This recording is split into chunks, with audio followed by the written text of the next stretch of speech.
We are back with another edition of the Quarantinecast. Like always, I'm really excited for this one. I am joined by PFL welterweight Michael Lombardo. How you doing? Doing good, really good. How you doing? Not too bad. So you're a week removed from your most recent performance. Very impressive, very dominant. But obviously, I'm sure you look back at your tape. How do you assess your performance? It was a good fight, the guy's a tough opponent. It was pretty fast, so all in all, I'm happy with it, but I'm ready to get back in the gym and get better and on to the next one. How was the? I know a lot of people talk about ring rust. It's been like a year since your last performance. Did you feel any of that in there when you were fighting? No, I mean, I'm training all the time. I mean, I fight every single day, so there was definitely no ring rust for me. I want to talk a little bit about competing for PFL. What was that experience like? I mean, you've competed on the big stage before, the Contender Series, Road to M1. What was it like competing for PFL? Yeah, I fought in M1, Bellator, Contender Series. PFL was great, man. They run a really good show. Um, it got a lot of exposure. All in all, it was really good, man. I enjoyed it. In terms of possibly competing there again, I know with PFL sometimes they'll just sign fighters to come and compete once. Obviously, the season's close. Expressed to you, maybe having you on for next year. I'm sorry, you kind of broke up a little bit. Can you say that question again? Would you have they talked about possibly having you on for next season? I know they sign a lot of guys for one fight deals during the season, but have you been in talks to possibly compete next year? We'll see. My manager Daniel Rubenstein said he's going to talk to Ray Sefo this week and see where I stand. Also, he's going to talk to Sean Shelby with the UFC, see where I stand. So we'll see. It doesn't really matter to me what show it is. Just give me an opportunity to go out there and get paid good, and let's do it. Yeah, in terms of as for the UFC, I mean, you competed on the Contender Series twice, which not a lot of people have the opportunity to do it twice. Both times, first time you came up short, second time you won, didn't get the contract. How did it feel to know that you were that close, but yet no cigar? I mean, honestly, it was what it was. It just sucked because I wasn't able to fight soon. I was kind of waiting along for like short notice, so it was just like a long waiting game. At the end of the day, the goal was to go and get the win, and that's what I did. I guess at that time, if it's not like a crazy knockout on that show, but it was a dominant performance, and like I said, I'm just going out there and trying to win every fight, and whoever signs me to my next fight, I'm gonna go out there and do the same. When's an ideal turnaround? I know you're someone that hasn't had, I guess, the activity that I'm sure you would have liked this past couple of years. But when is an ideal return for you? Next week.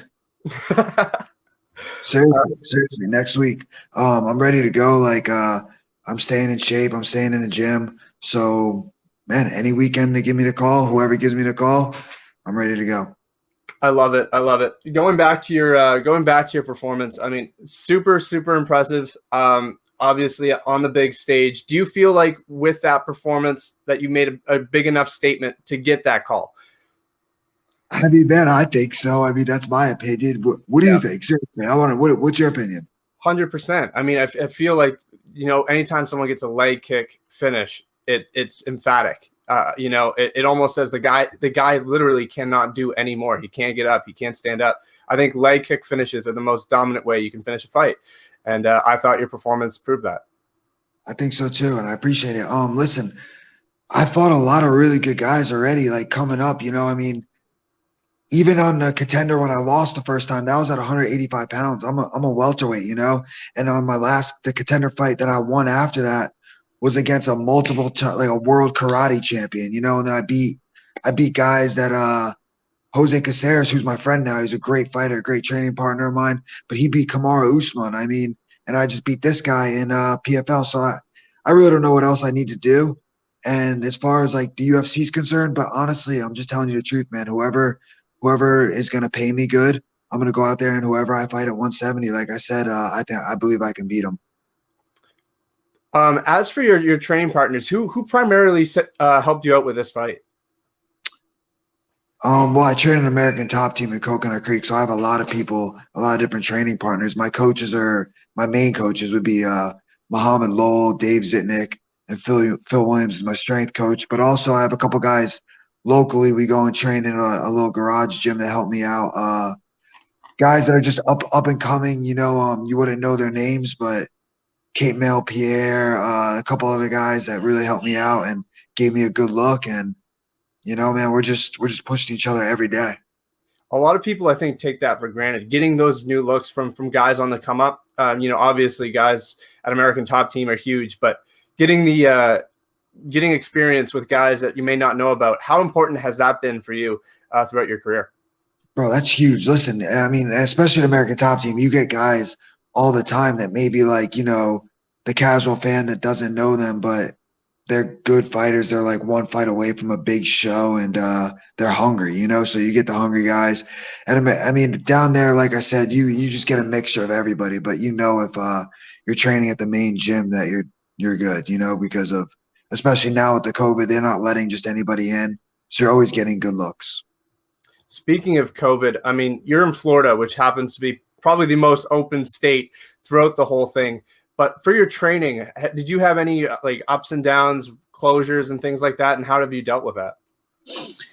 Yeah, I mean, like you said, it's rampant here in Florida, but also in Florida, it's people don't really care that much. It's not like other states, like everybody's walking around without a mask, So, I mean, as far as like American Top Team, it's closed to the public, but there's still 100 guys in there, 100 pro fighters. So it really hasn't made too much of a difference in my training.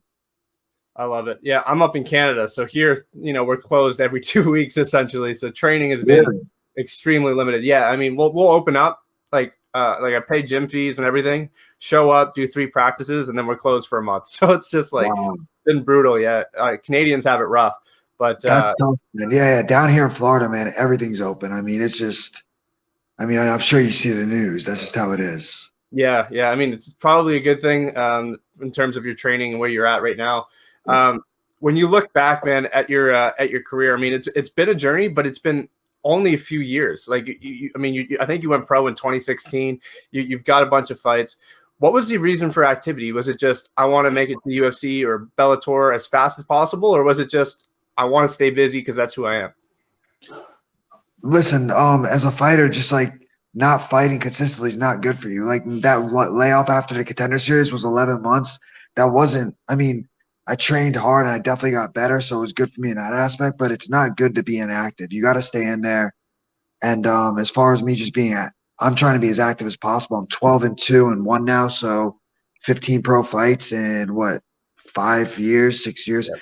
It's pretty good. I would like to be getting, around 4 or 5 fights a year. I mean, I'm always in shape. I'm always in the gym. So you only can do this once, so I'm trying to stay as active as possible.